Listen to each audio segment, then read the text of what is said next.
नमस्कार, आप देख रहे हैं न्यूज 18 का डिजिटल प्लेटफॉर्म और मैं हूं आपके साथ जागृति खंतवाल। मध्य प्रदेश की दतिया विधानसभा सीट पर हुए उपचुनाव का परिणाम आ गया है और इस चुनाव में कांग्रेस के घनश्याम सिंह ने बीजेपी के आशुतोष तिवारी को 6016 वोटों से हराकर जीत दर्ज की है। 30 जुलाई को हुए मतदान में इस सीट पर 71.44% मतदान हुआ था और चुनाव में कुल 21 उम्मीदवार मैदान में थे। मुख्य मुकाबला कांग्रेस और बीजेपी के बीच माना जा रहा था, लेकिन नतीजों के बाद तीसरे स्थान पर रही आजाद समाज पार्टी भी चर्चा का बड़ा विषय बन गई है और वो क्यों, वो भी आपको बताएंगे। देखिए, सबसे पहले आपको बताते हैं कि आखिर दतिया में उपचुनाव क्यों हुआ। दरअसल साल 2023 के विधानसभा चुनाव में कांग्रेस के राजेंद्र भारती ने बीजेपी के वरिष्ठ नेता नरोत्तम मिश्रा को हराया था, लेकिन अप्रैल 2026 में दिल्ली की एक अदालत ने धोखाधड़ी के एक मामले में राजेंद्र भारती को 3 साल की सजा सुनाई। इसके बाद उनकी विधानसभा सदस्यता समाप्त हो गई और इस सीट पर उपचुनाव कराना पड़ा। अब बात करते हैं नतीजों की। मतगणना के शुरुआती दौर से ही कांग्रेस उम्मीदवार घनश्याम सिंह बढ़त बनाए रहे और आखिर तक ये कदम लगातार ये बढ़त कायम रही। अब चुनाव आयोग के अनुसार कांग्रेस के घनश्याम सिंह को 66,757 वोट मिले, बीजेपी के आशुतोष तिवारी को 60,741 वोट मिले, जबकि तीसरे स्थान पर रही आजाद समाज पार्टी के उम्मीदवार दामोदर यादव मंडल को 22,527 वोट मिले।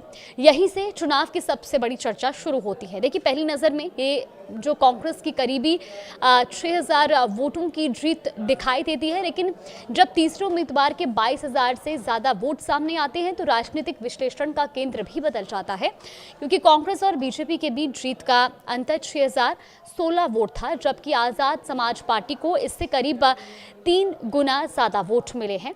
और इसी वजह से सवाल उठ रहा है कि क्या तीसरे उम्मीदवार की मौजूदगी ने मुकाबले के समीकरण बदल दिए हैं। लेकिन यहाँ एक महत्वपूर्ण बात ये भी समझना जरूरी है कि चुनाव आयोग सिर्फ ये बताता है कि किस उम्मीदवार को कितने वोट मिले हैं, वो ये नहीं बताता कि अगर कोई उम्मीदवार चुनाव में नहीं होता तो उसके वोट किस दल को जाते। इसीलिए कहना तथ्यात्मक रूप से सही नहीं होगा कि आजाद समाज पार्टी के सभी वोट किसी एक दल के खाते में जाते।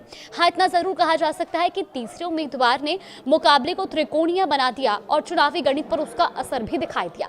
अब बात करते हैं वोट शेयर की, तो कुल 1,57,499 वोट गिने गए। इनमें कांग्रेस को लगभग 42.39% वोट मिले, बीजेपी को लगभग 38.57% वोट मिले और आजाद समाज पार्टी को 14.30% वोट मिले।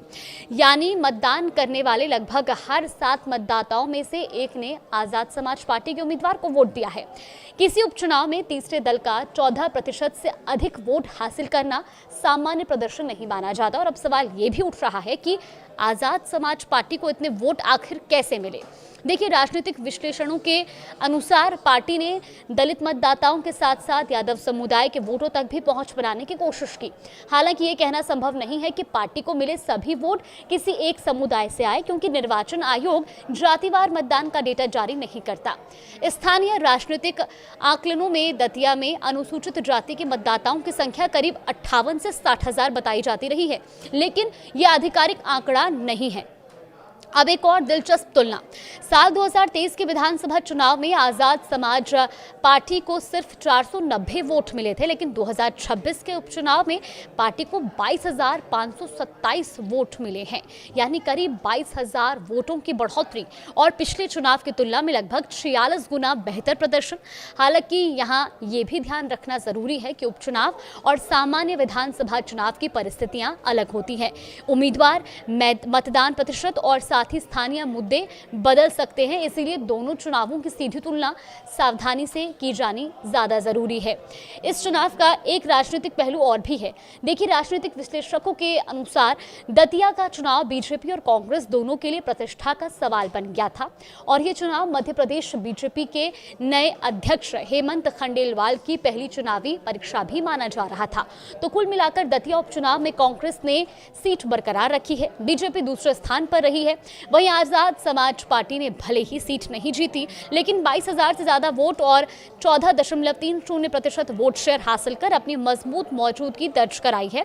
ये कहना कि तीसरे दल ने किसी एक पार्टी की हार या जीत तय कर दी, उपलब्ध आधिकारिक आंकड़ों के आधार पर संभव नहीं है, लेकिन इतना जरूर कहा जा सकता है कि त्रिकोणीय मुकाबले ने चुनावी समीकरणों को प्रभावित किया और अंतिम परिणाम में कांग्रेस बढ़त बनाए रखने में सफल रही। फिलहाल दतिया उपचुनाव का सबसे बड़ा संदेश यही है कि जीत कांग्रेस के खाते में गई, जबकि तीसरे दल के प्रदर्शन ने भविष्य की राजनीति पर नई चर्चा जरूर शुरू कर दी है। आप इन परिणामों को किस तरह से देखते हैं, हमें कमेंट बॉक्स में अपनी राय जरूर दें।